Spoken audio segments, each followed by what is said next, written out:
Time now for Better Money Boston. I'm here with Nick Colantuono. He's a certified financial planner with Johnson Brunetti. Now, estate planning, it sure is something we know we should talk about, plan for, but oftentimes we don't want to have that conversation, Nick. And I want to talk to you about why it should be a priority. Megan, estate planning is a very tricky thing for us to help clients navigate. Let's face it, nobody wants to plan or think about a world that they're not a part of. Not to mention thinking about what can happen to everything that you've worked so hard to accumulate over your lifetime when you're no longer here to oversee it. So a key estate planning will really help you accomplish three things. The biggest element is protection of your assets.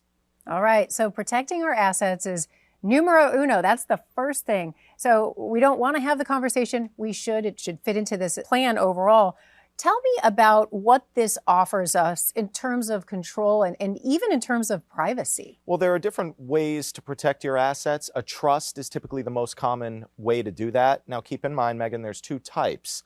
One of them will protect your assets against creditors or estate taxes, things of that nature. That's the irrevocable trust. That's a big decision because when you're creating an irrevocable trust, you're gifting those assets. You no longer have control and flexibility over them during your life.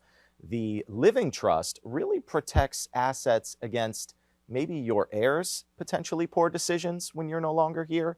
So a lot of people want to figure out, okay, do I need a trust? If so, what type? And really what the reason is behind establishing one in the first place. Can estate planning help protect against things like probate or some of those fees with your estate? It absolutely can. If an asset is no longer part of your estate and you pass away, well, there's no estate with which to be taxed. So a lot of people like the idea, especially here in Massachusetts, where we have a pretty low estate tax threshold, of how do we throw assets that are determined to be maybe unnecessary during our lifetime and put them in a place where they're protected for the next generation. Okay, important insights. And you brought a book, Nick. Tell us about it. We sure have. This is an extremely complex situation. We wrote a book simplifying it. This is our estate planning simplified book.